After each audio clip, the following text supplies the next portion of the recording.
Hello mga ka-friendies! Ito na naman! May horror experience na naman tayo kasi may nakita na kayong candle! Nagtataka kayo no? Bakit ako lang mag-isa? Hindi! May kasama tayo today! Tananan! Pasok! Ako yung kasama niya. Dalawa lang naman kami dito parate. Yes! O, di ba? Mag-horror Ayun, o. Mag-horror story kami ni Mami! Yan, real horror experience namin ni Jam. Pero, hindi namin experience Yes. today. Tungkol sa Baguio, guys. Okay, anong nalaman mo about sa Baguio? May nakakatakot doon. Palagi may nagpaparamdam doon. Dahil, May namamatay po doon. Siyempre. Nung nagkaroon po ng lindol, noon. okay, oo, doy, sinasabi ni Jam about dun sa nangyaring lindol noon na marami ang namatay, marami ang napinsala, at marami ang talagang nasugatan. Yes. Kasi nga, di ba yung nangyaring lindol noon, July 16 yata yun na. In Baguio City. Yeah, oo, nung 8 point something din yata yun, hindi ako nagkakamali.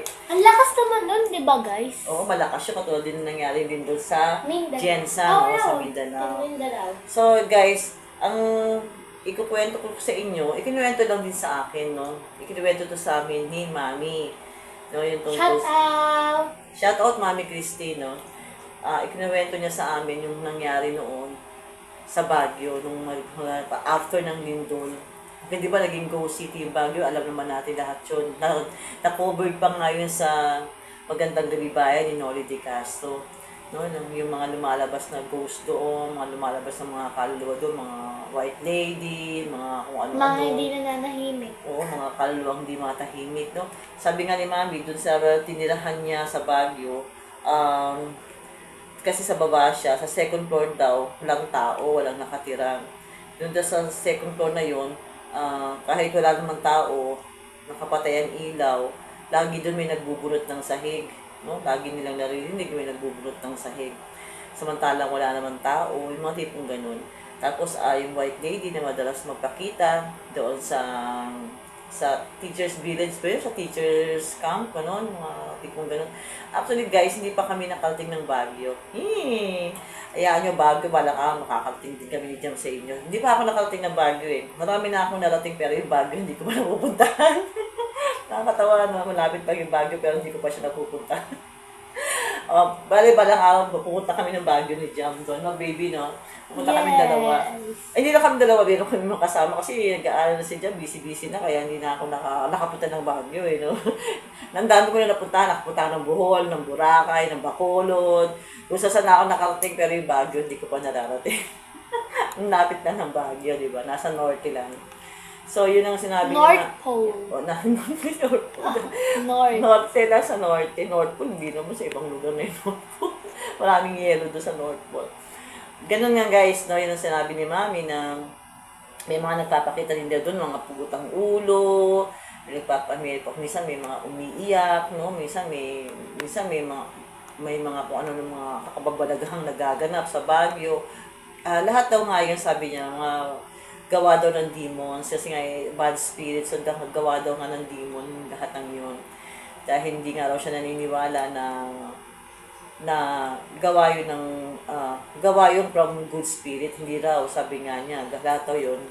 Siyempre, pagka nga naman negative entities, natural, demons sa may gawa nun, kumbaga, hindi siya maganda, di ba?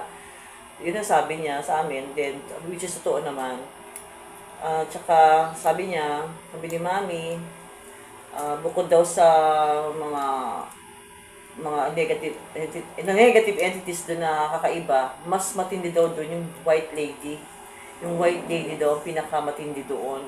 Dahil daw sa white lady na yun, marami rin mga taxi driver doon ang kadalasan, hindi na dumadaan sa lugar na yun. At ang karamihan daw doon nadidisgrasya. Kasi kapag napakita daw yung white lady, syempre ang tendency matakot yung tao, matakot yung driver. Minsan daw nadidisgrasya yung mga drivers doon, lalo yung mga nakamotor, ganun pag nagpakita yung white lady, pag dumaan sa harapan nila, nagugulat sila, na-aksidente sila, karamihan na-aksidente, karamihan nasishock, gano'n, no? Nagkakaroon ng phobia.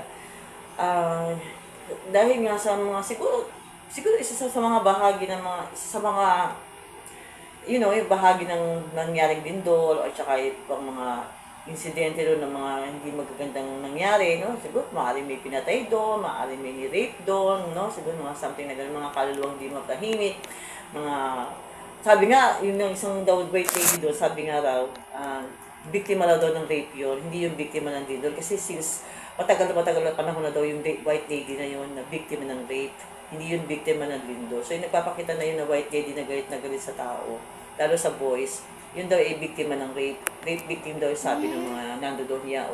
Kaya Madami po pala dun mga bad. Oo, Bad marami people. talaga. Hindi naman maraming bad people doon. Kaya siguro nagkataon lang yun. Nung araw pa kasi, noong araw pa, hindi pa. Hindi pa po 2026. Oo. Matagal na panahon na yun nung mangyari yung rape victim na babae. Nung naghihiganti siya, may dadaan doon, especially boys. Talagang nagpapakitaan ng white lady na yun.